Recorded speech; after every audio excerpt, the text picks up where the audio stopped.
विष्णुपाद परमहंस प्रवेजिकाचार्य श्री भक्त वेदांत स्वामी शील प्रभुपाद की समस्त वैष्णवाचार्य वृंद की। भगवते वासुदेवाय ओम नमो भगवते वासुदेवाय। ओम नमो भगवते वासुदेवाय। ओम नमो भगवते वासुदेवाय। ओम नमो भगवते वासुदेवाय। ओम नमो भगवते वासुदेवाय। हरे कृष्णा। आप सब लोगों को आज गुरु पूर्णिमा महापर्व पे बहुत बहुत बधाई।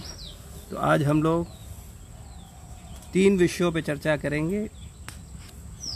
एक गुरु पूर्णिमा, दूसरा जो चतुर्मास शुरू हो रहा है, और भगवत गीता पे जो हम लोग चर्चा करते हैं वो तो पहले हम लोग गीता पे चर्चा करते हैं, फिर क्रम से अन्य विषयों पे चर्चा करेंगे। तो आप लोग हमारे साथ साथ बोलिए। आज हम लोग चर्चा करेंगे श्रीमद् भगवद गीता अध्याय 10 श्लोक संख्या 10।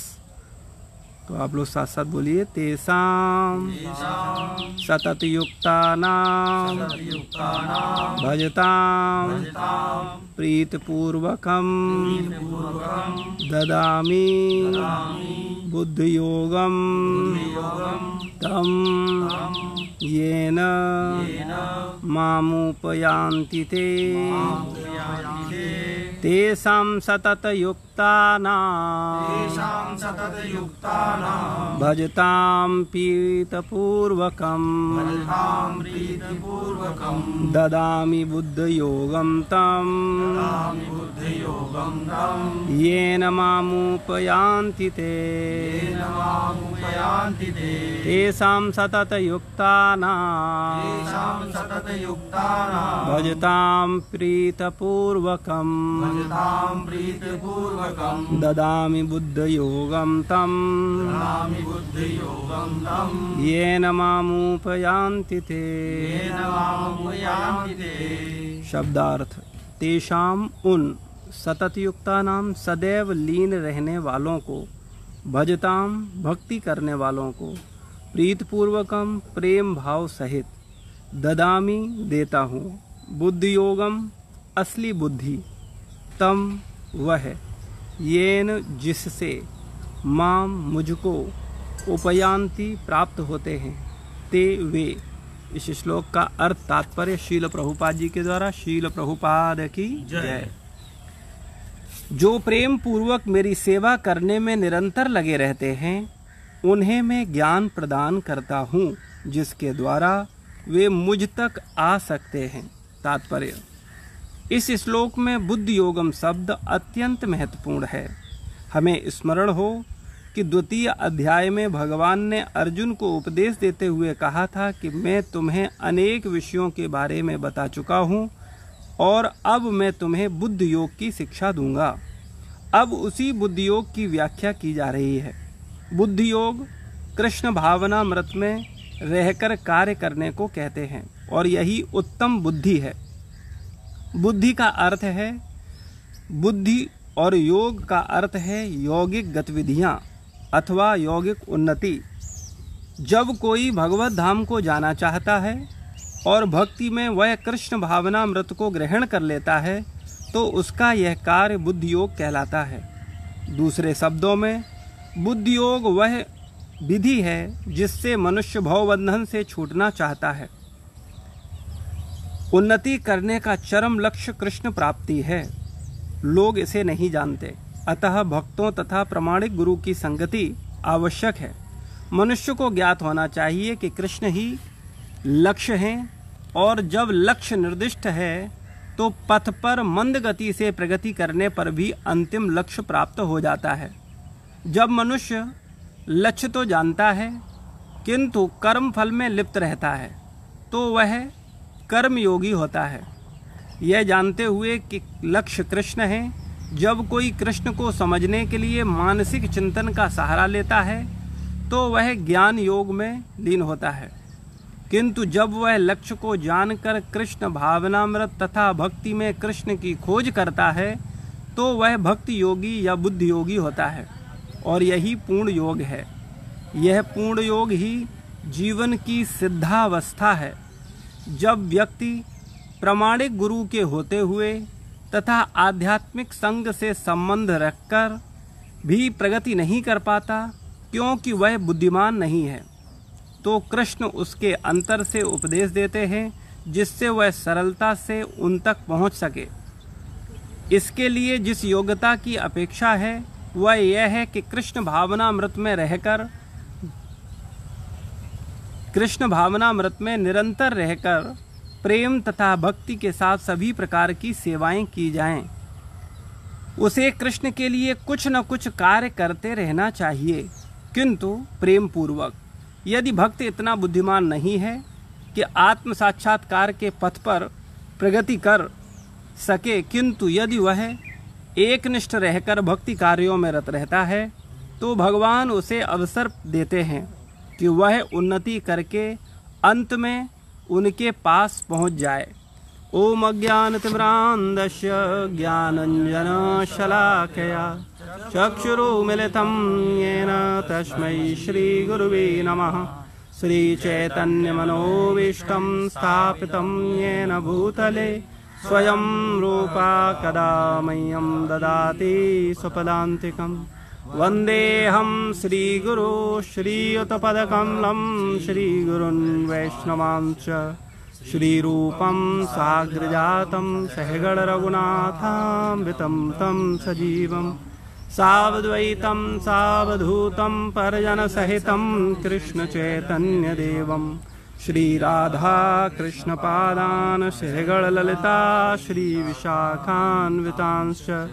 हे कृष्ण करुणा सिंधु दीनबंधु जगत्पते गोपेश गोपिका कांत राधा कांत नमोस्तुते।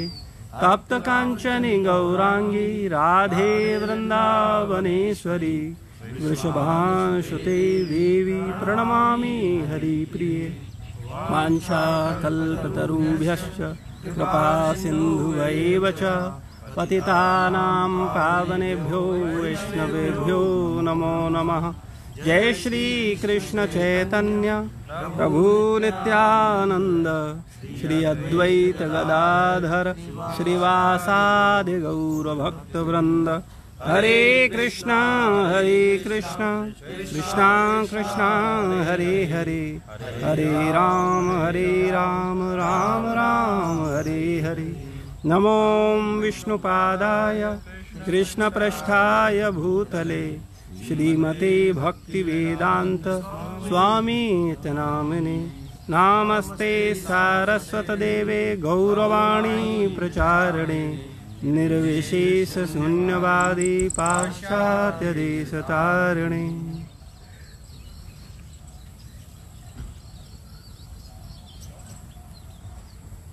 हरे कृष्णा। तो हम लोग गीता के बहुत महत्वपूर्ण श्लोकों पर चर्चा कर रहे हैं। ये चतुश्लोक की गीता है, जिसमें आज हम लोग तीसरे श्लोक पर चर्चा कर रहे हैं, जिसमें भगवान ने कहा कि जो प्रेम पूर्वक मेरी सेवा करने में निरंतर लगे रहते हैं उन्हें मैं ज्ञान प्रदान करता हूँ, जिसके द्वारा वे मुझ तक आ सकें। कल हम लोगों ने चर्चा किया था, मेरे शुद्ध भक्तों के विचार मुझ में वास करते हैं, उनके जीवन मेरी सेवा में अर्पित रहते हैं और वे एक दूसरे को ज्ञान प्रदान करते तथा मेरे विषय में बातें करते हुए परम संतोष तथा आनंद का अनुभव करते हैं। और उससे पहले चर्चा हुआ था कि मैं समस्त आध्यात्मिक भौतिक जगतों का कारण हूँ। प्रत्येक वस्तु मुझसे ही उद्भूत है। जो बुद्धिमान यह जान जाते हैं वे मेरी प्रेमा भक्ति में लगते हैं तथा हृदय से पूरी तरह मेरी पूजा में तत्पर होते हैं। तो ये चतुश्लोकी गीता है। जैसे चतुश्लोकी भागवत है जिसमें पूरा भागवत का सार है, पूरा भागवत का ज्ञान है, इसी प्रकार से इन 4 श्लोकों में पूरे गीता का सार है, पूरा गीता का निचोड़ है। तो भगवान ने 8वें श्लोक में बोला था कि समस्त भौतिक तथा आध्यात्मिक जगत की उत्पत्ति के कारण कौन है? भगवान श्री कृष्ण है। प्रत्येक वस्तु, जो कुछ भी हम देख रहे हैं, सब कुछ भगवान से ही उद्भूत है। जो व्यक्ति इसे जानता है, जो बुद्धिमान व्यक्ति इसको समझता है, वो व्यक्ति भगवान की शरण लेता है और भगवान की पूजा करता है, प्रेमा भक्ति करता है। 9वें श्लोक में उसके बाद भगवान ने बताया कि मेरे शुद्ध भक्त जो हैं, जो वास्तव में भगवान के भक्त हैं, उनके विचार मुझ में वास करते हैं और उनके जीवन मेरी सेवा में अर्पित रहते हैं।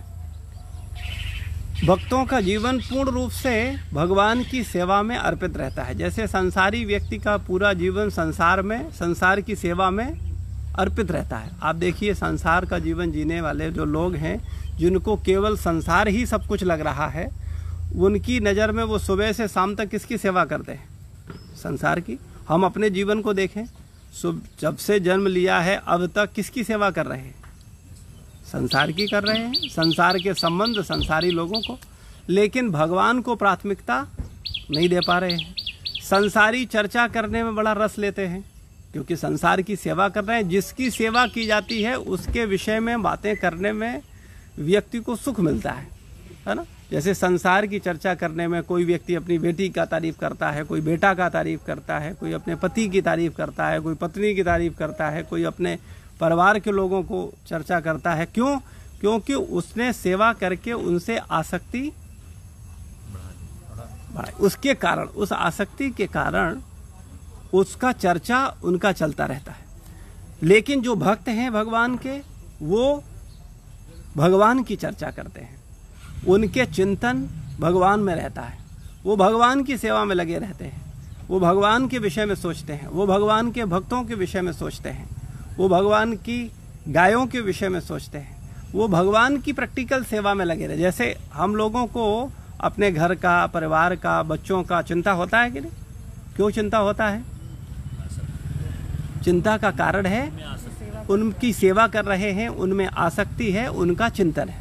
इसलिए क्या करते हैं, हम खुद परेशान होते हैं, लेकिन फिर भी उनकी सेवा के विषय में क्या करते हैं? निरंतर चिंतन करते हैं। तो उसका परिणाम क्या होता है? हमारी उनमें आसक्ति और बढ़ती जाती है ना।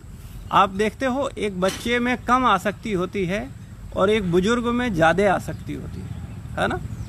एक बच्चा घर छोड़ करके चला जाता है ना। बुजुर्ग की कितनी भी उपेक्षा हो, लेकिन वो घर छोड़ करके नहीं जाता। आपने तो अनुभव किया है संसार में। बच्चे को अगर जरा सी बात बुरी लगी, वो छोड़ करके निकल जाता है, बोले ठीक है हम तो जा रहे हैं। किया है, संसार की सेवा की है, भगवान की सेवा नहीं किया, गुरुजनों का सेवा नहीं किया, भक्तों का सेवा नहीं किया, भगवान से संबंधित, भगवान के प्रति, भगवान से तो सभी संबंधित है, लेकिन भगवान के जो प्रत्यक्ष संपर्क में है, जो भगवान के प्रिय हैं, तो उनका सेवा करने से क्या होता है? हम भगवान में आसक्त होते हैं। ऐसा कौन करता है? जो भगवान का भक्त है, जो जानता है कि समस्त जगतों का कारण कौन है? भगवान है। इतनी बात जिसको समझ में आ जाती है। हालांकि इतनी सरल सी बात समझ में पता नहीं किस जन्म में आएगी। बोलने को तो हम लोग बोल देते हैं, सुनने को सुन लेते हैं, लेकिन समझ में नहीं आता। समझ में क्या आता है? केवल शरीर और शरीर से जुड़ा हुआ हमारा परिवार। इसका कारण क्या है? चूंकि हम ऐसे वातावरण में रहते हैं जहां हर व्यक्ति इसी भावना में है। हर व्यक्ति का एक ही लक्ष्य है, अपने शरीर का भरण पोषण और अपने शरीर से उत्पन्न हुए शरीरों का भरण पोषण, बस। और चूंकि ये वातावरण हम सब जगह देख रहे हैं, अपने माता पिता को, अपने परिवार में जब से जन्म लिया तब से यही देखा, रिश्तेदारों में गए वहां भी यही देखा, पड़ोस में गए वहां भी यही देखा। तो इस वातावरण का बहुत गहरा प्रभाव है। हम भक्तों के बीच में, हम संतों के बीच में, हम महात्माओं के बीच में गए ही नहीं, या गए भी तो गए, दर्शन किया भगवान का और चले आए, उनके जीवन में रहे ही नहीं, उनके साथ रहे नहीं। तो इसके कारण हमको ऐसे उदाहरण कम देखने को मिलते हैं जो उनके जीवन का लक्ष्य भगवान की सेवा है। जब भगवान की सेवा करते हैं तो भगवान से आसक्ति होती है, जब संसार की सेवा करते हैं तो संसार से आसक्ति होती है। तो गीता के इन चारों श्लोकों में पूरा निचोड़ है, पूरी गीता का सार है। अगर ये 4 श्लोक समझ लिए तो समझ लीजिए कि पूरा गीता समझ में आ गया कि वास्तव में गीता में है क्या। तो भगवान बोलते हैं कि जो मेरे शुद्ध भक्त हैं उनको मेरे विषय में चर्चा करने में बड़ा आनंद आता है ना। जैसे आपने देखा है कई बार संसार में तो संसार की चर्चा लोग प्रत्येक करते ही हैं। कई बार हम भक्तों के बीच में भी क्या देखते हैं कि 4 भक्त इकट्ठे होते हैं, फिर कौन सी चर्चा होती है? कमी होती है। 4 भक्त इकट्ठे होने के बाद थोड़ा तो भगवत चर्चा होगा, और उसके बाद में फिर और क्या चल रहा है, क्या कर रहे हो, क्या करने वाले हो, और सब ठीक है, और क्या व्यवस्था है, आगे की क्या प्लानिंग है, क्या मतलब सब भक्तों के संग में आने पर भी संसार की ही चर्चा करते हैं। तो ये बड़ा भूल है, बहुत बड़ी भूल है, क्योंकि भक्त बड़े दुर्लभ हैं। पहले तो संसार में कोई भक्ति भावना को स्वीकार नहीं करना चाहता, और जैसे तैसे भगवान की कृपा से, गुरुजनों की कृपा से, वैष्णवों की कृपा से उनको चेतना मिलती है, और वो थोड़ा सा भगवान की ओर अग्रसर होने का प्रयास करते हैं। लेकिन चूंकि हमारा जन्म जन्मांतरों का संसार में ही रहने का, सांसारिक सेवा करने का ही मूड रहा है, इसलिए हम सांसारिक चर्चा को प्राथमिकता देते हैं और भगवत चर्चा को अधिक प्राथमिकता नहीं देते। ये भूल है। और भगवान बोल रहे हैं मेरे जो शुद्ध भक्त हैं वो केवल मेरी चर्चा में ही आनंद लेते हैं। उनको जब भगवान का चर्चा होता है, भगवान का गुणगान होता है, गुरुजनों का गुणगान होता है, भक्तों का गुणगान होता है, तो उनको अच्छा लगता है ना। भक्त का ये लक्षण है, उसको स्वयं का गुणगान खुद अच्छा नहीं लगता, है ना। भक्त का ये गुण है, उसको अपना गुणगान खुद पसंद नहीं, है ना। लेकिन हम लोगों को क्या है, अपना गुणगान बहुत पसंद है। इसीलिए अभी हम लोग भक्त नहीं है। भक्त बनने का मतलब है कि हम अपना गुणगान, जब कोई मेरा करे, कोई मेरी तारीफ करे, तो मुझे कान बंद करने का मन करे। हम कहें कि नहीं ये कैसी बात। लेकिन अगर कोई भगवान का गुणगान करे, कोई गुरुजनों का गुणगान करे, कोई वरिष्ठ वैष्णवों का गुणगान करे, तो हम बड़ा उत्साहपूर्वक सुने कि हाँ क्या क्या बात है, और उसको उत्साहपूर्वक उसकी चर्चा करें। तो ये भक्तों का लक्षण होता है। उनको, भक्तों को भगवान की चर्चा करने में, भक्तों की चर्चा करने में बड़ा आनंद मिलता है। तो मेरे शुद्ध भक्तों के विचार मुझ में वास करते हैं। उनके विचार, हमारे विचार किस में वास करते हैं? संसार में, है ना। सत्संग में तो सत्य बोलो कि सत्संग में सत्संग जैसी बात करनी है बस जहां जैसा माहौल वहां वैसा बोलना है, ऐसा नहीं होना चाहिए। सच सच सच अपने आप को देखो ना कि वास्तव में हमारा दिन भर चिंतन किसका रहता है? 24 घंटे चिंतन किसका रहता है? संसार का, भगवान का चिंतन नहीं रहता। लेकिन जब हम धीरे धीरे अभ्यास करेंगे, भक्तों के संग में रहेंगे और भक्तों का सही तरीके से संग करेंगे। सही तरीके से भक्तों का संग क्या है? सही तरीके का संग भगवान बता रहे हैं कि भक्त जब मिले तो उनके बीच में चर्चा भगवान, गुरु और वैष्णवों का गुणगान की चर्चा होनी चाहिए। ये भगवान हमको सीधा इस श्लोक में समझा रहे हैं कि भक्तों को मेरे विषय में चर्चा करने में क्या मिलता है? आनंद मिलता है। तो जब भी भक्त दो इकट्ठे हों तो वो सांसारिक चर्चा ना करें, वो केवल किसकी चर्चा करें? भगवान की चर्चा करें, भक्तों की चर्चा, भक्तों को गुणगान करें। भक्तों की चर्चा में भक्तों की निंदा शामिल नहीं है, है ना। भक्तों के संग, भक्तों की चर्चा में भक्तों का गुणगान शामिल है। तो ऐसा भाव अगर हम रखेंगे, ऐसा आचरण रखेंगे, तो हम गीता के उपदेशों को, जो भगवान ने उपदेश दिया, उससे लाभान्वित हो पाएंगे, उसको स्वीकार करके। तो मुझ में वास करते हैं और उनका जीवन मेरी सेवा में अर्पित रहता है, मेरी सेवा में समर्पित रहते हैं, और वे एक दूसरे को ज्ञान प्रदान करते हैं। भगवान के विषय में चर्चा करते हुए परम आनंद का और संतोष का अनुभव करते हैं। और ये अनुभव तो आपको थोड़ा बहुत तो हुआ ही है, ऐसा नहीं हुआ होता तो हम लोग थोड़े ही एकत्रित होते। वो आनंद का अनुभव तो हुआ ही है। लेकिन इस आनंद का अनुभव कितना है? 2 साल 3 साल, और 2-3 साल में भी हफ्ते 1 घंटे आ गए, 2 घंटे आ गए, है ना। और संसार का अनुभव कितना है? संसार कितना है? जन्म जन्मांतरों, एक जन्म नहीं, जब पशु पक्षी कीट कुछ भी थे तब हमेशा वही चेतना रही, मेरा शरीर मेरा परिवार, बस इसी चेतना में हम हमेशा हर योनि में रहे। अभी मनुष्य बन गए हैं, और मनुष्य बनने के बाद भी अभी भी जो हमारा 30 साल 35 साल 50 साल 60 साल का उम्र है, उसमें भी मेरी यही चेतना, निरंतर यही चिंतन रहा, मेरा शरीर मेरा परिवार। तो जब इस चिंतन में हम निरंतर रहे हैं तो 2 घंटे का सत्संग या हफ्ते में 2 घंटे के लिए आना बहुत ज़्यादा प्रभावशाली नहीं होगा। लेकिन अगर उस विषय पर हम घर में भी निरंतर मनन करें, चिंतन करें कि वास्तव में क्या सही है और क्या गलत है, और उस पर प्रैक्टिकल प्रयास करें बड़ा ईमानदारी से, तब उसका परिणाम धीरे धीरे व्यक्ति के जीवन में आना शुरू होता है। एकदम नहीं होगा ना, हमें एकदम उम्मीद करनी चाहिए। हाँ, और धीरे परिणाम कब आएगा? जब सही तरीके से संग करेंगे और सही तरीके से साधना करेंगे। अगर वो सही तरीके से नहीं होगा तो फिर क्या होगा? फिर हम अपनी पुरानी चेतना में वापस चले जाएंगे। तो भगवान बोलते हैं एक दूसरे को ज्ञान प्रदान करते तथा मेरे विषय में बातें करते हुए उनको परम संतोष मिलता है और आनंद मिलता है ना। हम लोगों को परम संतोष और परम आनंद कब मिलता है? जब हमारे फायदे की कोई बात होती है ना, हमारा कोई लाभ हो रहा हो। जैसे कोई दो भक्त चर्चा करें और चर्चा में निचोड़ ये निकले कि इससे मुझे ये फायदा होगा, फिर देखो कितना परम संतोष मिलता है ना। लेकिन वो चेतना सांसारी चेतना है। हमें संसार की वस्तुएं प्राप्त करके आनंद प्राप्त नहीं कर सकते, इसको हमें समझना होगा। खैर, तो आगे बात करते हैं। भगवान ने ये बताया और फिर आगे बोलते हैं। आज के श्लोक में भगवान बोल रहे हैं कि जो प्रेम पूर्वक मेरी सेवा में निरंतर लगे रहते हैं। इसमें कई कंडीशन लग गई हैं। भगवान ने बोला है भगवान की सेवा होनी चाहिए, लेकिन कैसे होनी चाहिए?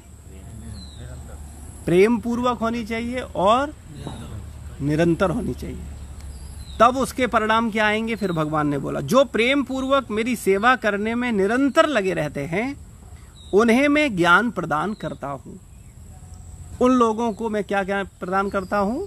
ज्ञान। प्रभुपाद जी यहां पर लिखते हैं बुद्धि योगम का मतलब है असली बुद्धि। अब असली बुद्धि क्यों लिख रहे हैं? इसका मतलब कोई नकली बुद्धि भी होती होगी, है ना।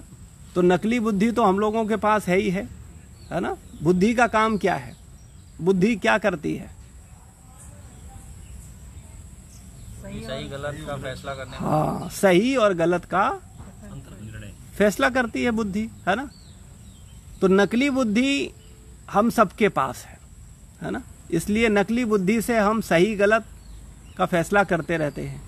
और फैसला हमारा किस आधार पर होता है? प्रॉफिट एंड लॉस के आधार पर, है ना। ये काम करूंगा मेरा क्या प्रॉफिट, ये काम किया तो मेरा क्या नुकसान, है ना। तो हमारी जो नकली बुद्धि है वो केवल लाभ और हानि के विषय में सोचती है बस। और जो असली बुद्धि है वो असली लाभ और हानि के विषय में सोचती है। असली लाभ और असली हानि क्या है, और नकली लाभ और नकली हानि क्या है? असली लाभ है ऐसा लाभ जो आपके साथ निरंतर रहे, ऐसी हानि जो आपका जन्म जन्मांतरों के लिए हानि हो जाए, जन्म जन्मांतरों के लिए नुकसान हो जाए। कोई नुकसान आपको साल 2 साल में भरपाई हो जाएगा, कोई हानि से आपका साल 2 साल 4 साल 10 साल 20 साल में भरपाई हो जाएगी। ऐसी हानियां लोगों से होती हैं जीवन में। कई बार लोग बिजनेस में गलत डिसीजन ले लेते हैं, उनको ज़्यादा लॉस हो जाता है, तो वो बड़ा मेहनत करते हैं, फिर अपने आप को उस स्थिति पर लाने में उनको कई बार 20-20 साल लग जाते हैं। तो ये जो लाभ और ये जो हानि है, ये नकली लाभ और नकली हानि है, क्योंकि ये 10-20 साल में भर गया, या फायदा हुआ तो फायदा 10-20 साल तक चला। लेकिन असली लाभ क्या है? असली लाभ यह है कि व्यक्ति हमेशा के लिए, जन्म जन्मांतरों के लिए आनंदित हो जाए, जन्म जन्मांतरों के लिए खुशी हो जाए, प्रसन्न हो जाए, जन्म जन्मांतरों के लिए वो संतोष प्राप्त कर ले, जन्म जन्मांतरों के लिए वो शांति प्राप्त कर ले। ये व्यक्ति का असली लाभ है। और असली हानि क्या है? असली हानि है कि वो जन्म जन्मांतरों के लिए 84 लाख योनियों में चक्कर लगाता रहे। वो जन्म जन्मांतरों के लिए बार बार जन्म ले, बार बार मृत्यु हो, बार बार बूढ़ा हो, बार बार मर जाए। ये असली हानि है। लेकिन चूंकि लोगों के पास नकली बुद्धि है, असली बुद्धि नहीं है, इसलिए वो असली बुद्धि के हिसाब से कार्य नहीं करते। यहां भगवान की जब कोई प्रेम पूर्वक निरंतर सेवा करता है तो भगवान उसको क्या देते हैं? असली बुद्धि देते हैं। और वो असली बुद्धि क्या है? वो असली बुद्धि है कि वो जान पाता है कि ये कर्म करने से मेरा असली लाभ होगा और ये कर्म करने से मेरा असली नुकसान होगा। मेरी सेवा में निरंतर लगे रहते हैं, उन्हें मैं ज्ञान प्रदान करता हूं जिससे वे मुझ तक आ सकें। तो वो असली लाभ क्या है, असली बुद्धि क्या है कि भगवान उस व्यक्ति को ऐसी प्रेरणा देते हैं जिससे वो सत्कर्म करे और सत्कर्म करते हुए सद्बुद्धि के साथ सत्कर्म करते हुए भगवान के धाम यानी अपने वास्तविक घर वापस लौट जाए। ये असली बुद्धि है। अभी वर्तमान समय में जो बुद्धि है हमारे पास, बुद्धि तो सबके पास है ना, हमारे पास तो छोड़ो, पशु पक्षियों के पास भी बुद्धि है, लेकिन जो मेरे पास बुद्धि है, इस बुद्धि से क्या हम भगवत धाम जा पाएंगे? आप क्या सोचते हैं? आप अपने विचार, अपनी बुद्धि से सोचो। जो आपके पास बुद्धि है उसी बुद्धि से सोच सकते हो। तो उसी बुद्धि से सोचो कि जो वर्तमान में आपकी बुद्धि है, जो आपका प्रॉफिट लॉस का सोचना है, जो फायदा नुकसान का आप चिंतन करते हो, इस बुद्धि से क्या हम भगवत धाम वापस जा सकते हैं? क्या हम जन्म मृत्यु जरा व्याधि से मुक्त हो सकते हैं? क्या हम भगवत प्रेम को प्राप्त कर सकते हैं? तो अगर नहीं हो सकता कि 10 पुत्र हैं और 10 में से 4 ये सोचते हैं कि 6 कर तो रहे हैं माता पिता की, है ना? क्यों अलग अलग मानसिकता से सोचते हैं? कैसे सोचते हैं? 6 क्या सोचते, 4 क्या सोचते हैं कि देखो ये 6 जो हैं इनके पास मुझसे कई गुना ज्यादा पैसा है ना? इनकी महीने की इनकम, 6 भाइयों का, इनका इनकम 10 लाख रुपए महीना है, किसी का 5 लाख रुपए महीना है, किसी का 2 लाख रुपए महीना है, और हम 4 भाई जो हैं हमारी इनकम 10,000 रुपए महीना है। तो माता पिता की सेवा तो हो ही रही है ना, ये 4-6 भाई कर ही रहे हैं, हम अपने ही भरण पोषण नहीं कर पा रहे हैं, तो हम क्यों करें? हमारी कोई जरूरत नहीं है। और ऐसा सोच के वो क्या सोचते हैं कि उल्टा माँ बाप से सोचते हैं कि इनसे हमें और मिल जाए, है ना? एक तो ये भावना है। दूसरा भावना ये है कि व्यक्ति अगर ऐसा सोच रखेगा तो वो अपने पितृ ऋण से मुक्त कैसे होगा?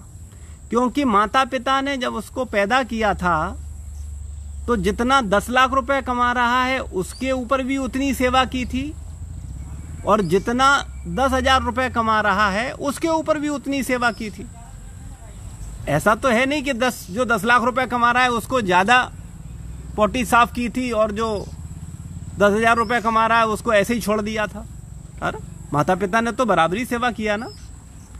तो सारे पुत्रों का बराबर कर्तव्य है कि वो उनका सेवा करें, ये उनका मूल ड्यूटी है।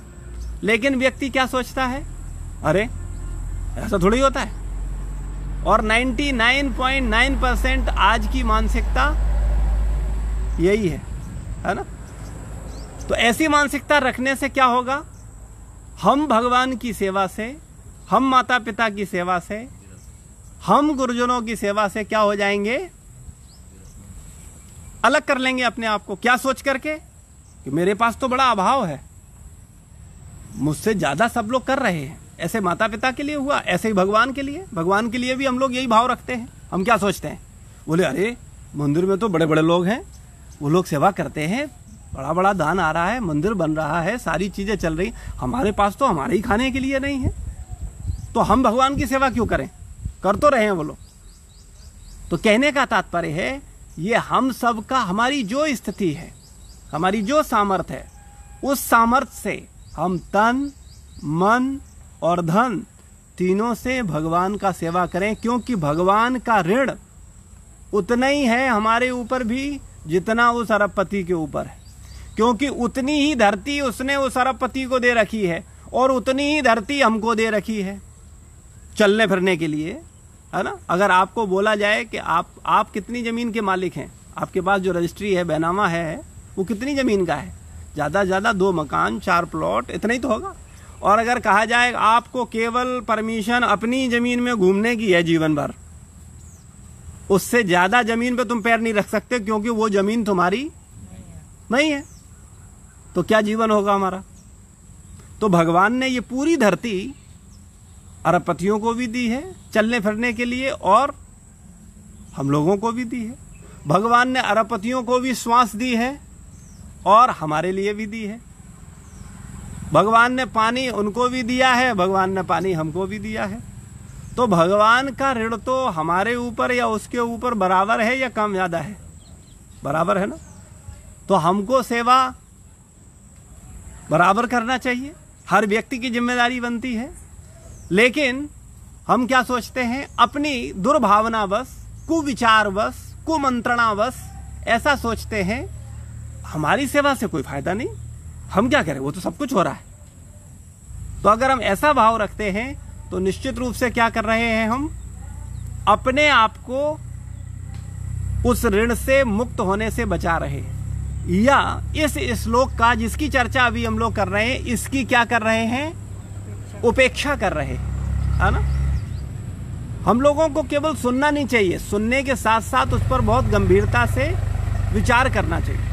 और विचार करके, क्योंकि मेरा कर्तव्य, आप लोग सोचते हो कि प्रभु जी बार बार टारगेट करके बोलते रहते हैं हमें, तो कारण क्या है, क्योंकि हमारा लक्ष्य है, हमारी सेवा है ये कि नालायक बच्चे को क्या किया जाए, सुधारा जाए। उसको एक शिक्षक का क्या कर्तव्य है, एक पिता का क्या कर्तव्य है। एक पिता का कर्तव्य होता है कि वो पुत्र की केवल तारीफ करे, उसकी भूलों को समझाए, जिससे कि उसके कर्म अच्छे हों। अगर मैं आपको नहीं समझाऊंगा, मैं आपको नहीं टोकूंगा, नहीं बताऊंगा, तो आप अपनी कुविचारवश, कुमंत्रणावश अपनी पुरानी चेतना में और बढ़ते चले जाओगे। और उसको जब मरोगे, हमारा शरीर छूटेगा, तब हमें एहसास होगा कि ये हमने क्या कर दिया, हमें किस चेतना में रहना था और हम किस चेतना में रहे, हमको क्या करना था और हमने क्या किया, तो उस पर हम ध्यान नहीं दे पाएंगे। इसलिए बताना, टोकना, जैसे पिता होता है, पिता का कर्तव्य होता है वो बार बार टोकता रहता है बच्चों को, ऐसा करो ऐसा करो। फिर उस बच्चों की इच्छा है, क्योंकि एक अवस्था के बाद जब बच्चे बड़े हो जाते हैं तो पिता भी केवल टोकता ही है, बहुत ज़्यादा अनुशासन नहीं करता, उसकी बुद्धि पर छोड़ देता है। तो ऐसे ही भगवान भी बताते हैं जो सिद्धांतों को, उनको बताना गुरुजनों का कर्तव्य है, वैष्णवों का कर्तव्य है, भक्तों का कर्तव्य है। तो भक्त गुरुजन हमको केवल भगवान की बात को क्या करते हैं, रिपीट करते हैं और प्रैक्टिकल उदाहरणों द्वारा हमको समझाते हैं। फिर हम समझें नहीं समझें, माने नहीं माने, वो हमारे कर्म जनरेट करेगा। हम अच्छा करेंगे हमारे साथ अच्छा होगा, हम बुरा करेंगे हमारे साथ बुरा होगा। अच्छा, इस थ्योरी से कितने लोग सहमत हैं? अच्छा करने पर अच्छे परिणाम आते हैं और बुरा करने पर बुरे परिणाम आते हैं। इससे कितने लोग 100% सहमत हैं? वो हाथ खड़ा करें। सारे लोग सहमत हैं? केवल थ्योरी से सहमत हैं या थ्योरी को अमल करने पर सहमत हैं? अमल करने के लिए सहमत हैं? तो अब अपनी डायरी में खुद लिखिए कि आप भगवान की तेसाम सतत युक्ता नाम कितना करते हो। भजताम प्रीत पूर्वकम, प्रीत पूर्वक, ये नहीं आफत लगे, है ना। बोले अरे अब भक्तों के दबाव में अब सब भक्त कर रहे हैं, सब सेवा कर रहे हैं, हमको भी करनी पड़ेगी। अंदर से बिल्कुल इच्छा नहीं है, लेकिन बड़ा दुखी मन से, दबाव में, प्रेशर में व्यक्ति जैसे तैसे मन में गालियां देता हुआ कर रहा है। तो ऐसी भगवान, देखो पहली चीज तो ये समझ लो, भगवान को तुम्हारी किसी चीज की कोई आवश्यकता कतई नहीं है, क्योंकि उनके पास किसी चीज का कोई अभाव, सारे के मालिक वही है। सबसे ज्यादा धनवान कौन है? भगवान। सारी संपत्ति किसकी है? भगवान। तो भगवान को कोई आवश्यकता नहीं है, माता पिता को कोई आवश्यकता नहीं होती। आपने देखा माता पिता होते हैं, माता पिता को कोई आवश्यकता नहीं, केवल वो क्या देखते हैं? आपका प्रेम देखते हैं। ऐसे ही गुरुजन वैष्णवों को आपका कोई आवश्यकता नहीं, सब सफिशिएंट है, भगवान ने बहुत कुछ दिया है, लेकिन वो क्या देखते हैं? आपका प्रेम। क्योंकि हम अपने प्रेम को कैसे व्यक्त कर सकते हैं? आपका बच्चा कैसे प्रेम व्यक्त कर सकता है? अपनी सेवाओं के माध्यम से, अपनी भावनाओं के माध्यम से। तो भावनाएं और सेवाएं व्यक्ति के व्यवहार से, उसके आचरण से दिखती हैं। तो भगवान इस श्लोक को जो बोल रहे हैं, इस पे हमें बहुत गंभीरता पूर्वक मनन करना चाहिए। आज के श्लोक पर भगवान बोल रहे हैं तेसाम सतत युक्तानाम भजताम प्रीत पूर्वकम, जो प्रेम पूर्वक मेरी सेवा में निरंतर लगे रहते हैं। ऐसा नहीं कि हाँ सनक बस साल भर सेवा किया, 2 साल सेवा किया और उसके बाद में अपनी पुरानी चेतना में वापस चले गए, ऐसा नहीं। जो निरंतर भगवान की सेवा में लगे रहते हैं उनको भगवान क्या करते हैं? बुद्धि देते हैं, है ना। कौन सा बुद्धि देते हैं? तो उनको कौन सा बुद्धि देते हैं? असली बुद्धि। असली बुद्धि का मतलब है हाँ ज्ञान, वास्तविक ज्ञान, जिससे जीव भगवान के पास जा सके। ठीक है, तो भगवान ने बोला जो प्रेम पूर्वक मेरी सेवा करने में निरंतर लगे रहते हैं उन्हें मैं ज्ञान प्रदान करता हूं, उनको असली बुद्धि देता हूं जिसके द्वारा वे मुझ तक आ सकें। अब प्रश्न ये उठता है, क्या भगवान के पास जाना चाहते हो? जाना चाहते हैं?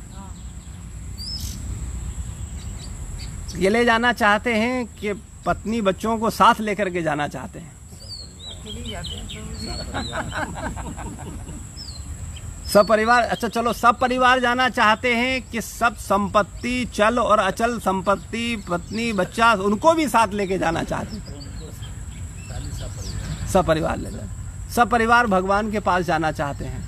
तो अगर सब परिवार भगवान के पास जाना चाहते हैं तो सब परिवार भगवान की प्रेममयी सेवा में निरंतर लगना पड़ेगा। अगर हम पूरा परिवार नहीं लग रहा है, आप हमें एक चीज बताओ, आप परिवार के साथ जाना चाहते हो, बहुत अच्छा भाव प्रति ऐसा बोलने से प्रेम झलक रहा है ना, लेकिन क्या परिवार आपकी बात मानता है?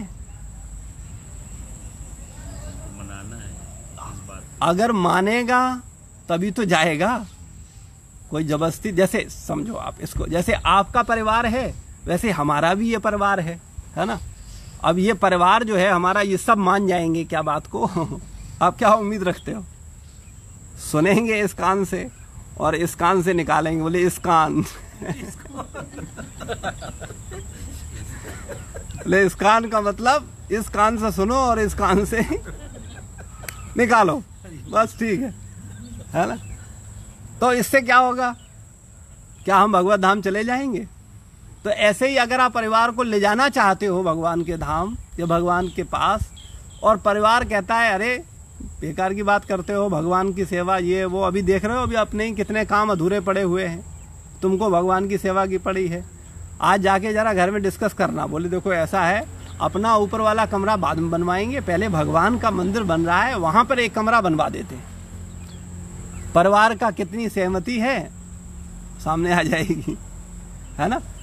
तो कहने का मतलब है हमको प्रैक्टिकल होना पड़ेगा। ऐसा नहीं है कि हम भगवान की सेवा में कपट करें, हमको प्रैक्टिकल इन्वॉल्वमेंट रखनी होगी भगवान के साथ। अच्छा ऐसा करो, जैसा तुम भजन भगवान का कर रहे हो ऐसे ही भजन तुम संसार का करना शुरू कर दो, और जैसी सेवा संसार की कर रहे हो ऐसी सेवा भगवान की शुरू कर दो। कितने दिन घर में रखा जाएगा?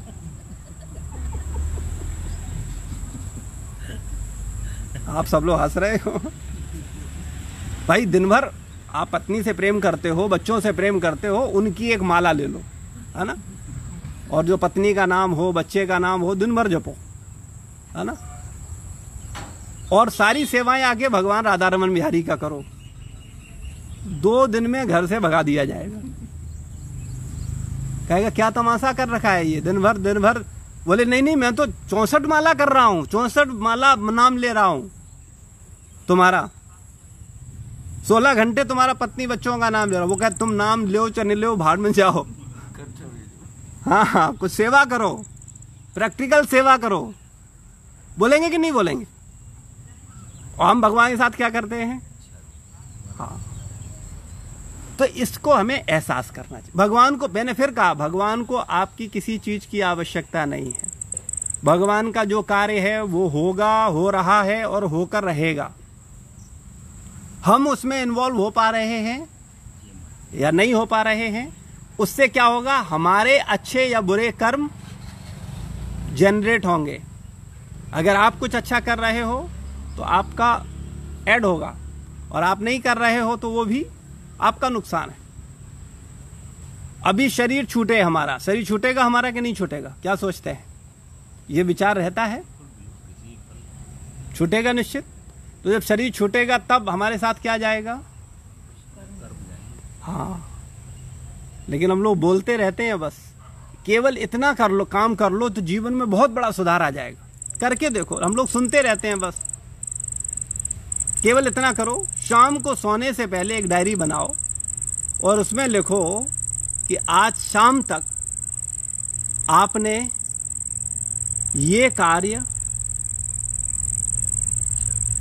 भगवान की सेवा के लिए किया और ये कार्य अपने शरीर और परिवार की सेवा के लिए किया। ठीक, केवल इतना प्रैक्टिकल सेवाओं को नोट करना शुरू कर दो शाम तक।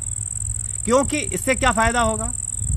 इससे आप अपना आकलन कर पाओगे, क्योंकि एक एक दिन मिल रहे हैं हमको कुछ करने के लिए। कुछ करने के लिए मतलब भाई जरूरी तो नहीं है ना कि हम कल जिंदा रहेंगे या परसों जिंदा रहेंगे या 1 महीने जिंदा रहेंगे, कभी भी शरीर छूट सकता है ना। तो जब तक शरीर है तभी तक मेरे पास ये अपॉर्चुनिटी है कि हम कुछ अच्छा कर सकें, और अगर अच्छा नहीं करेंगे तो फिर क्या होगा? फिर बुरा ही होता है, बीच की कोई अवस्था नहीं है। इस गलतफहमी से बिल्कुल बाहर आ जाइए कि आप कहो मैं अच्छा नहीं करता हूं तो बुरा भी नहीं करता हूं। नहीं, ये सेंटेंस ही गलत है। या तो मैं अच्छा करता हूं और या फिर मैं बुरा करता हूं। दो ही चीजें हैं, अच्छी या बुरी। ये तो आप अच्छा करोगे और अच्छा नहीं करोगे तो क्या करोगे? बुरा करोगे। शील प्रभुपाद जी ने बड़ा स्पष्ट कहा, कृष्ण भक्ति, कृष्ण भावनामृत, कृष्ण भावनामृत। कृष्ण भावनामृत का मतलब क्या है? कृष्ण की भावना में रहना। भावना मतलब प्रैक्टिकल भावना में रहना, उनके लिए हर कुछ करना। कोई ऐसी चीज नहीं है जो जैसे आप पत्नी, बच्चे और अपने शरीर के लिए करते हो, उसी प्रकार से भगवान के लिए करना है। प्रैक्टिकल लगना है, सशरीर लगना है, मन से लगना है, तन से लगना है। पूरा मन चिंतन करता, अभी ये करना है, फिर ऐसे करना है, फिर ये घर करना है, फिर ये बनवाना है, फिर बच्चे के लिए ऐसा करना है, फिर पत्नी के लिए, फिर हम लोग वृद्धावस्था पहुंच रहे तो हमें ये करना। पूरी प्लानिंग रहती है। तो ऐसी प्लानिंग भगवान की क्यों नहीं हो रही भाई? तो वो क्यों नहीं हो रही पता है? क्योंकि आपने अपने आप को भगवान का माना ही नहीं है। आपने अपने आप को केवल पत्नी और बच्चों का माना है, बस भगवान का नहीं माना। जिस दिन आप ये मान लोगे कि आप भगवान के हो और भगवान आपके हैं वास्तव में, उस दिन जीवन बदल जाएगा। परिवार को अपना मान रहे हो, सत्संग तो सुन रहे हो, लेकिन मान किसे रहे हो? अपना परिवार को ही, भगवान का नहीं मान रहे हो। अब भगवान के हो आप ये नहीं मान रहे हो, या भगवान आपके हैं ये, इस पर ही हमारा विचार होना चाहिए। हम जिस दिन भगवान को अपना मान लेंगे, उस दिन हम भगवान की सेवा में स्वाभाविक लग जाएंगे। भगवान की सेवा करना हमारा मूल प्रायोरिटी होना चाहिए। भगवान की प्रसन्नता, भगवान का कीर्तन, भगवान का नाम, भगवान का जप, भगवान की सेवा, भगवान का स्वाध्याय, भगवान के विषय में जानना, भगवान ने क्या किया था, भगवान छोटे थे तब क्या करते थे, बड़े हुए तब क्या करते, उनकी लीलाओं को जानना, उनके विषय में सुनना, उनके विषय में चिंतन करना, उनका नाम लेना, उनकी प्रैक्टिकल सेवाएं करना, ये सब कुछ जब हमारा होगा तब भगवान हमें क्या देंगे? वो बुद्धि देंगे जिससे हम उनके पास जा सकें। तो ये आज के श्लोक का निष्कर्ष है। श्रील प्रभुपाद जी इसके तात्पर्य में बड़ी सुंदर विषय चर्चा करते हैं। प्रभुपाद जी बता रहे हैं कि जब मनुष्य लक्ष्य तो जानता है किंतु कर्म फल में लिप्त रहता है। लक्ष्य तो जान रहा है कि भगवान को प्राप्त करना है या भगवत धाम प्राप्त करना है, लेकिन फिर भी वो करता क्या है? अपने कर्म फल में लिप्त रहता है। कर्म फल को भोगने में, कर्म फल में लिप्त रहता है, तो वह कर्म योगी होता है। यह जानते हुए कि लक्ष्य कृष्ण है, जब कोई कृष्ण को समझने के लिए मानसिक चिंतन का सहारा लेता है तो ये ज्ञान योग होता है। और किंतु जब वह लक्ष्य को जानकर कृष्ण भावना अमृत तथा भक्ति में कृष्ण की खोज करता है तो वह भक्ति योगी या बुद्धि योगी होता है। और यही पूर्ण योग है। यह पूर्ण योग ही जीवन की सिद्धावस्था है। ये सिद्धा की अवस्था है। और आगे बोलते हैं, जब व्यक्ति, ये सिद्धावस्था प्राप्त कैसे होगी? जब व्यक्ति प्रामाणिक गुरु के होते हुए तथा आध्यात्मिक संग से संबंधित रहकर भी प्रगति नहीं कर पाता। कई बार ऐसी स्थिति होती है कि लोग संग में रहते हैं, जाते हैं, लेकिन फिर भी प्रगति नहीं करते, क्योंकि वह बुद्धिमान नहीं है। अब आप कहेंगे बुद्धिमान नहीं है, बुद्धिमान नहीं होता तो उस मंदिर क्यों आता? प्रभुपाद जी क्या कह रहे हैं, बात समझ में आ रही?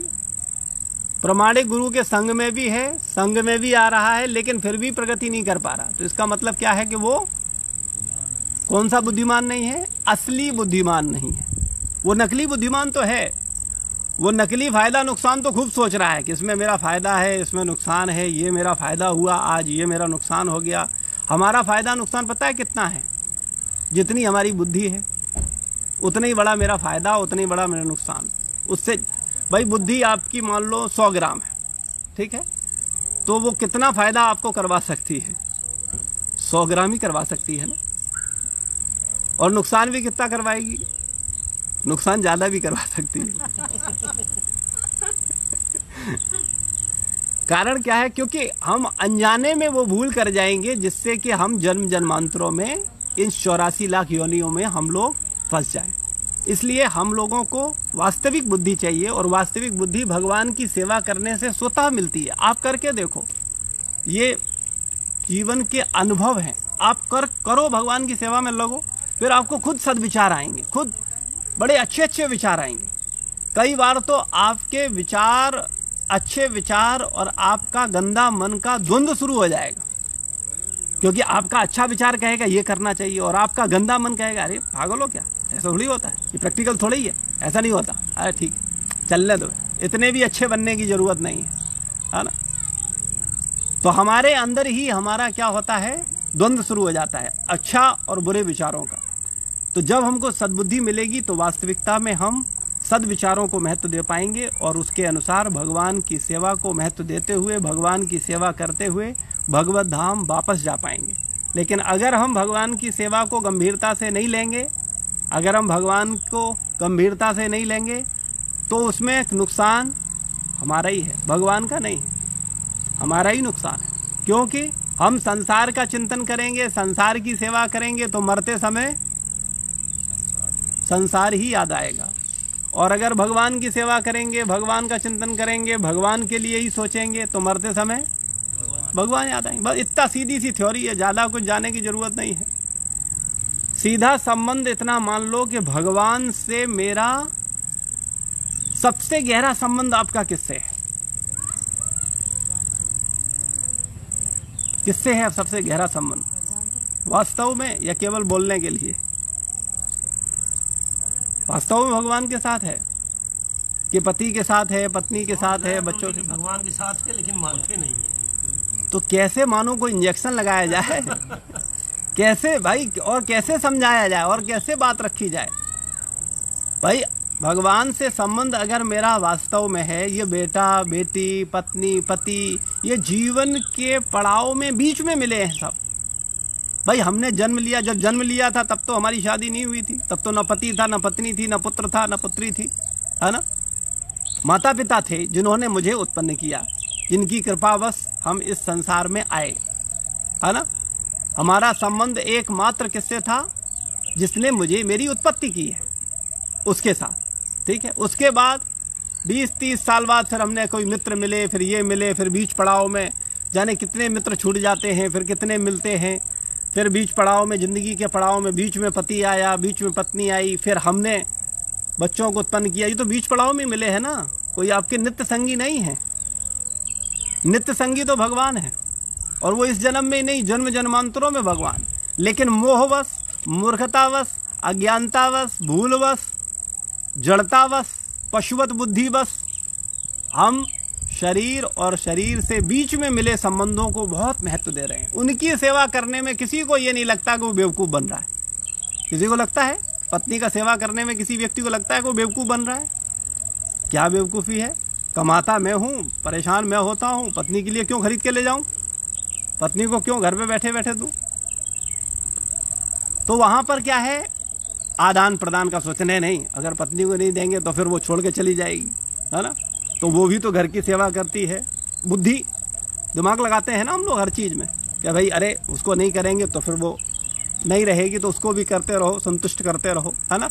लेकिन उससे ज़्यादा फायदा है, भाई फायदा ही नुकसान तो सोचते हैं जिंदगी में, नकली बुद्धि केवल फायदा नुकसान पर आधारित है ना। तो वास्तव में भगवान से ज़्यादा फायदा है या संसार के संबंधों से ज़्यादा फायदा है, इन पर विचार कर लो और दोनों के भेदों को समझ लो गंभीरता से, खुद ही अकेले में मनन करके। और अगर निष्कर्ष में आपकी बुद्धि के अनुसार, अगर निष्कर्ष में परिवार का पल्ला भारी हो जाए भगवान के आगे, तो आप जो कर रहे हो वो करते रहो। और अगर आपको लगता है कि नहीं आपके जीवन में भगवान का महत्व अधिक है, उनका वैल्यू अधिक है, तो फिर अपनी चेतना में थोड़ा परिवर्तन करो। हालांकि हम पत्नी, परिवार, बच्चे, ये हमारी उत्तरदायित्व हैं, इनकी जिम्मेदारियों का निर्वहन करना है। लेकिन जितनी जिम्मेदारी पत्नी, बच्चे और अपने शरीर की है, क्या उतनी जिम्मेदारी भगवान की नहीं है? लेकिन हम उतनी जिम्मेदारी निभाते हैं? हम नहीं निभाते। इसीलिए आचार्यों ने क्या कहा था हम लोगों से, लेकिन हम लोग कर नहीं पाते। आचार्यों ने कहा कि 50% व्यक्ति को भगवान की सेवा में लगाना चाहिए। क्यों कहा 50%? क्योंकि 50% तुम भगवान की सेवा में लगाओ, 50% परिवार की सेवा में लगाओ। तो ये, लेकिन ये हमसे होता नहीं है। क्यों नहीं होता है? क्योंकि हमारा लक्ष्य ही भगवत धाम जाना नहीं है। वास्तविकता यही है। देखो, सत्य यह है और सत्य को हमें स्वीकार करना चाहिए। हम लोग बोलते हैं भगवत धाम जाने का, लेकिन भगवत धाम जाने की मेरी कोई वास्तविक इच्छा नहीं है। जिस दिन मेरी वास्तविक इच्छा होगी भगवत धाम जाने की, उस दिन मेरे जीवन का प्रत्येक कार्य, कम से कम मेरी प्रत्येक सेवा, मेरा समय, मेरी भावनाएं 50% परिवार की ओर होंगी, समाज की ओर होंगी, संसार की ओर होंगी, और 50% भगवान की ओर होंगी, भगवान के भक्तों की ओर होंगी, गुरुजनों की ओर होंगी। तब हमें सोचना चाहिए कि हाँ, अभी स्थिति बैलेंस वाली है, आदर्श स्थिति नहीं है। आदर्श स्थिति तो भगवान को प्रेम हमारा कितना चाहिए? 100%। और हमारी स्थिति ये, हम 50% करने के मूड में नहीं है। भगवान कह रहे हैं कि मुझे पूरे समर्पित हो जाओ, मेरे लिए ही सब कुछ करो तुम जो करना है। तो वास्तविकता में हमारा अभी भगवत धाम जाने का मूड है नहीं, ये असलियत है मेरे अपने विचार से। हो सकता है अलग अलग लोग अलग अलग तरीके से विचार करते हैं। मैं जहाँ तक सोच पा रहा हूँ स्वयं के विषय में, तो मुझे लगता है कि वास्तव में अभी जो आचरण है या अभी जो व्यवहार है या अभी जो चेतना है, उससे भगवत धाम जाने का तो मूड कतई लगता नहीं।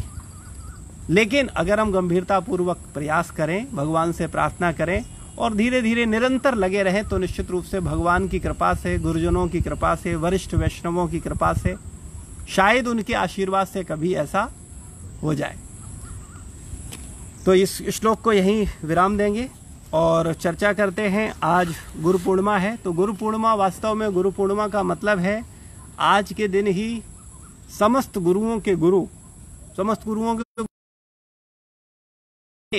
वेद, पुराण, उपनिषद जो भी दिए हैं वो सब किसने दिए हमको? वेद व्यास जी ने। जैसे हम लोग जब तात्पर्य पढ़ते हैं तो हम लोग क्या बोलते हैं? शील प्रभुपाद की जय, क्योंकि प्रभुपाद जी ने उसका तात्पर्य दिया है। लेकिन श्लोक किसने दिए? वेद व्यास जी ने। तो वेद व्यास जी क्या है? समस्त गुरुओं के गुरु हैं, है ना। तो आज उनका क्या है? आविर्भाव है। तो इसलिए जब गुरु का आविर्भाव होता है तो उसको हम लोग गुरु पूर्णिमा के रूप में मनाते हैं, है ना। तो जैसे आज वेद व्यास जी का जन्मदिन है, आविर्भाव दिवस है, समझ सकें और अपना मनुष्य जीवन सार्थक कर सकें। और उनकी जो प्रतिनिधित्व कर रहे हैं, जो गुरुजन हैं, हम उनके प्रति भी आभार व्यक्त करते हैं कि अगर वो नहीं होते तो वेद व्यास जी के शब्दों को हम अपनी इस तुच्छ बुद्धि से समझ नहीं सकते थे। इसलिए हम अपने समस्त उन गुरुजनों को प्रणाम करते हैं, शिक्षा गुरु तथा दीक्षा गुरुओं को प्रणाम करते हैं, शिक्षा गुरुओं तथा दीक्षा गुरु को प्रणाम करते हैं कि उनकी कृपा से हम वेद व्यास जी के शब्दों को समझ पा रहे हैं। तीसरा, आज से चतुर्मास शुरू हो रहा है, आज से 4 मास। तो चतुर्मास जो है ये वास्तव में भगवान की विशेष साधना के लिए है। इसमें हम लोगों को अधिक से अधिक साधना करनी चाहिए। आप देखते हो, आप श्रीमद् भागवत में आपने सुना नारद मुनि के पूर्व जन्म के विषय में, उसमें आपको सुनने को मिलता है कि संत महात्मा चतुर्मास करने के लिए एक स्थान पर रुके हुए थे। उसी समय उनका संपर्क हुआ उनकी माता के साथ, उनकी सेवा करती थी, और नारद मुनि भी उनकी सेवा करने लगे, और उसके परिणाम स्वरूप उनका उच्चिष्ट खाकर और उनकी सेवा करके वो भगवान के कितने महान भक्त के पद पर वो स्थापित हुए, भगवान के उच्च भक्त बने। तो ये उन्होंने खुद बताया। तो कहने का मतलब है चातुर्मास में भक्त लोग, संत लोग, चूंकि बारिश का समय होता है, इसमें बहुत सारे कीड़े चींटे पक्षी, बहुत सारे जो कीटाणु हैं, जीवाणु, छोटे छोटे जो हैं कीड़े कीट जो हैं वो निकलते हैं, और लोग उन पर जब चलते हैं तो क्या होता है, उनका जीव हत्या होती है, जीव अपराध होता है। तो इसलिए संत लोग, भक्त लोग क्या करते हैं कि वो एक स्थान पर रुक जाते हैं, और एक स्थान पर रुक करके भगवान की तीव्रता से भक्ति करते हैं, और इतनी तीव्रता से भक्ति करते हैं कि वो बाल नहीं काटते, वो दाढ़ी नहीं बनाते। ऐसे करके कई परंपराओं में कई जगह इस तरीके का विधान चातुर्मास में पालन करते हैं। लेकिन चूंकि हम लोग श्रील प्रभुपाद जी की शिक्षाओं के अनुसार अपना जीवन समर्पित कर रहे हैं, तो हमारे लिए हमारे गुरुजनों का आदेश सर्वोपरि होता है। श्रील प्रभुपाद जी का कहना था कि हम लोगों को प्रचार मेरी प्राथमिकता में होना चाहिए। तो प्रचार सेवा में अगर बहुत बड़ा दाढ़ी होगा या वैसा होगा तो हम अपनी बात को लोगों के बीच में जाकर के नहीं रख सकते। तो इसलिए उन्होंने कहा कि नहीं, हम स्वच्छ रहें, सेविंग करें, सब कुछ करें, लेकिन हम चातुर्मास में अपनी साधना को बढ़ा दें, अपनी सेवाओं को बढ़ा दें, अपने जप को बढ़ा दें। जैसे हम अगर कोई 16 माला कर रहा है तो 20 माला करे, 25 करे, 32 करे, जैसा कर सकते हैं। और उसका क्वालिटी, जो 16 माला 32 माला कर रहा है वो ध्यान पूर्वक जप करे, बहुत गंभीरता पूर्वक जप करे, जिससे कि एक एक शब्द को सुनते हुए जप करे। ऐसा नहीं चलते फिरते, टीवी देखते, मोबाइल पे बात करते हुए 32 माला नहीं करना। हमको बहुत ध्यान पूर्वक एक चिंतन के साथ, भगवान के साथ, अपनी क्वालिटी के साथ भगवान का नाम जप प्रमुखता से करना चाहिए, क्योंकि नाम जप जो है वो समस्त सेवाओं में सबसे प्रधान सेवा है ना। इसलिए हमको नाम जप करना चाहिए और अपराधों से बचे, है ना, वैष्णव अपराध से बचे, नाम अपराध से बचे, है ना। दूसरा, ब्रह्म मुहूर्त में उठे। कम से कम गृहस्थ जीवन में, जैसे हम अपने पारिवारिक जीवन में होते हैं तो हम थोड़ा आलस कर जाते हैं, तो चातुर्मास में खास करके कम से कम इन 4 महीनों में हम ब्रह्म मुहूर्त में उठ करके 16 माला का जप कर लें, है ना। तो इस तरह से हम कुछ संकल्प अपने मन में ले सकते हैं, जिससे हम इस चातुर्मास का पालन कर सकें। और हम लोग इन 4 मास में 4 चीज़ों का त्याग करते हैं।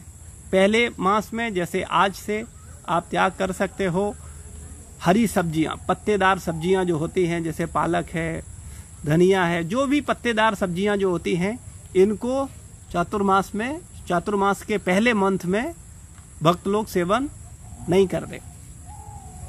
दूसरे मंथ में, यानी अभी पूर्णिमा है, अगली पूर्णिमा के बाद फिर हम लोग दही का सेवन नहीं करेंगे।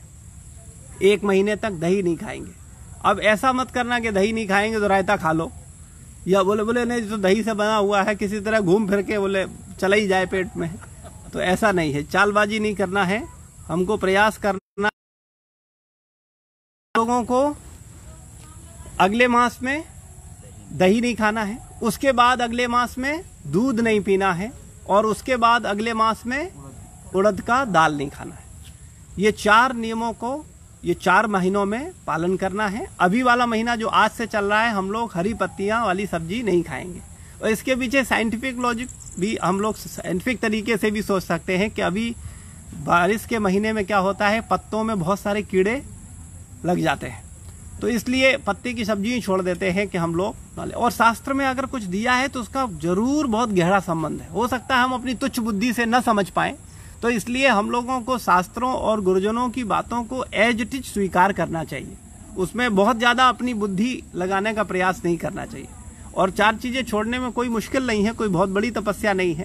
पहले महीने हरी पत्तेदार सब्जियां, दूसरे महीने में दही, तीसरे महीने में दूध और चौथे महीने में उड़द की दाल। ठीक है। और साधना को बढ़ाएं, जैसे भागवत का एक अध्याय पढ़ें, गीता का एक अध्याय पढ़ें। जो जितना कर सकता है अपनी दैनिक दिनचर्या के साथ उसको करें। नाम जप को बढ़ाएं। विशेष तुलसी पूजन कर सकते हैं, तुलसी जी पर शाम को दीप रखें, है ना। सुबह तो पूजा करते ही हैं तुलसी पूजन, शाम को भी उनको रख सकते हैं। कहने का मतलब है हमको अपनी सेवाओं को बढ़ाना चाहिए। मंदिर में जैसे हम आते थे तो हम ये प्रण कर सकते हैं कि हाँ, हम चातुर्मास में 4 महीने पूरा भगवान का रोज दर्शन करने आएंगे, राधा रमन बिहारी का दर्शन करेंगे और उनकी 4 प्रदक्षिणा लगाएंगे, भगवान का नाम जप करते हुए और प्रणाम करेंगे। ये हम 4 महीने तक पालन करेंगे। कहने का मतलब है हमको अपनी भक्ति को और उत्साहपूर्वक आगे बढ़ाने के लिए गंभीरता पूर्वक इस चातुर्मास का पालन करना चाहिए। और खास करके अभी वर्तमान परिस्थिति जो है उनमें हम अपने घर पर रह कर के ही अधिक से अधिक नाम जप करें, ध्यान पूर्वक शास्त्रों को पढ़ें और तपस्या कर सकते हैं। बहुत सारे लोग चातुर्मास में एक टाइम ही खाते हैं, वो दोनों टाइम प्रसाद नहीं लेते। लेकिन चूंकि हम लोगों का प्रचार मिशन है, प्रचार मूड है, इसलिए भगवान बहुत सी चीज़ें क्षमा करते हैं। गुरुजनों ने बहुत सी चीज़ें क्षमा की। कोई बात नहीं, तुम दोनों टाइम खाओ, कोई प्रॉब्लम नहीं है, लेकिन प्रचार करो। अपनी एनर्जी को लोगों का भला करने में लगाओ, उनको भगवान की सेवा में लगाओ, उनको जप करने में लगाओ, उनको गीता पढ़ाओ, उनको एकादशी रखवाओ, उनको भगवत सेवा में लगाओ। लेकिन हम लोग क्या करते हैं, दोनों टाइम खाते भी हैं और प्रचार भी नहीं करते। तो ये फिर गलत मामला है। हमको अगर कुछ छूट मिल रही है तो गुरुजनों ने जो छूट दी है उसके साथ साथ जो चीज़ें बताई हैं उस पर भी गंभीरतापूर्वक पालन करना चाहिए। ये नहीं केवल हम बुरी चीज़ों को तो स्वीकार कर लें और जो अच्छी चीज़ है उस तरफ हम ध्यान ही न दें। तो ऐसा हमें नहीं करना चाहिए। हमको गंभीरतापूर्वक ध्यान देना चाहिए। खास करके ये चातुर्मास में जो भी हम साधना, जो तपस्या जो करते हैं उसका विशेष फल मिलता है। और कार्तिक मास आएगा तो कार्तिक मास में विशेष हम विभिन्न प्रकार की स्तुतियाँ कर सकते हैं चातुर्मास में। जैसे हम लोग कार्तिक मास में क्या करते हैं, दामोदर अष्टकम करते हैं। इसी प्रकार से हम लोग नियमित कोई विशेष साधना कर सकते हैं, गजेंद्र मोक्ष कर सकते हैं, विभिन्न प्रकार का। जैसे गोपी गीत है, गोपी गीत को हम लोग कार्तिक मास में करते हैं। तो इस तरीके से हम अपनी साधना को बढ़ाएं और अपनी तपस्या को बढ़ाएं। तपस्या का मतलब है हमें कोई चीज़ बहुत प्रिय है उसको हम छोड़ दें कि हाँ, हम इसका सेवन इन 4 मास नहीं करेंगे। तो लेकिन ये सब कुछ किस लिए होना चाहिए, भगवान की प्रसन्नता के लिए और अपने चित्त की शुद्धि के लिए। ये बात हमेशा ध्यान रखिएगा। मेरे समस्त कार्य भगवान तथा गुरु की प्रसन्नता के लिए होने चाहिए और स्वयं की चित्त शुद्धि के लिए होनी चाहिए। ये जो सिद्धांत व्यक्ति जीवन में हमेशा याद रखेगा उसका पतन कभी नहीं होगा। केवल इतनी सी बात उसको समझ में आनी चाहिए, मैं जो कुछ करूंगा वो भगवान और गुरु की प्रसन्नता के लिए, अपने उद्धार के लिए नहीं। ये अपना उद्धार इतना हावी हो जाता है व्यक्ति के ऊपर कि ये भगवान की उपेक्षा करता है, गुरुजनों की उपेक्षा करता है, अपराध करता है और पता नहीं क्या क्या करता है। कई बार जीवों पर ऐसा अपने उद्धार का भूत सवार होता है कि वो फिर भगवान की उपेक्षा करते हैं, गुरुजनों की उपेक्षा करते हैं और सब कुछ करते हुए केवल नरकगामी होते हैं। तो इसलिए हमारे प्रत्येक कार्य में हमको विशेष भाव, जो मूल भाव है, वो ध्यान रखना चाहिए कि हम जो कुछ भी कर रहे हैं वो भगवान तथा गुरु की प्रसन्नता के लिए और अपने शुद्धता के लिए, अपने चित्त शुद्धि के लिए, अपना मन, बुद्धि, अहंकार, इसकी शुद्धि के लिए। बस इतना मूल बात अगर ध्यान में रखते हुए हम साधना करेंगे तो निश्चित रूप से हमारा जीवन पवित्र होगा और हम भगवत धाम जाने के अधिकारी बनेंगे। और इसमें जो एकादशियाँ आएंगी, अभी चातुर्मास में कितनी एकादशी आएंगी, 8 एकादशी होंगी। तो इनमें हम विशेष साधना कर सकते हैं। हो सके अगर स्वास्थ्य ठीक है तो निर्जल रख सकते हैं इन 8 एकादशियों में। हम अपने जप को बढ़ा सकते हैं, हम अपने और स्वाध्याय को बढ़ा सकते हैं।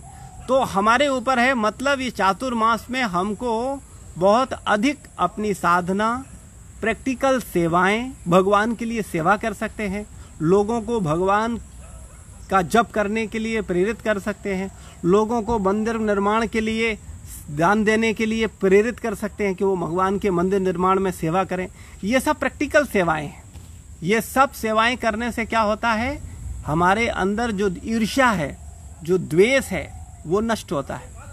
हम सब एक ही कार्य कर सकते हैं, या तो सेवा करेंगे या द्वेष करेंगे। द्वेष करोगे तो सेवा नहीं करोगे, और सेवा करोगे तो द्वेष नहीं होगा।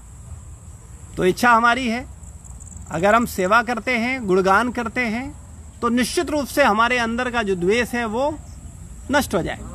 लेकिन अगर हम सेवा नहीं करते और गुणगान नहीं करते, भगवान, भक्तों, गुरुजनों का अगर हम गुणगान नहीं करते हैं और सेवा नहीं करते हैं, तब क्या होगा, उनसे द्वेष होगा अंदर ही अंदर। क्योंकि ये स्वाभाविक है, ये द्वेष हमारा कोई एक जन्म का नहीं है, जन्म जन्मांतरों का है, ये अंदर ही अंदर बढ़ने लगता है। तो इसलिए ये चातुर्मास का पालन करो गंभीरता पूर्वक, और जो अपना गीता का पाठ है इसको बहुत ध्यान पूर्वक, खास करके जो सत्संग चल रहा है, इसको ये नहीं कि हाँ सुन लिया आज तो हो गया, हाँ तो सुना है, बार बार सुनो इसको। कोशिश करो कि एक सत्संग जो हो रहा है आधे घंटे का, पौन घंटे का, इसको कम से कम दिन में 2 बार सुन लो।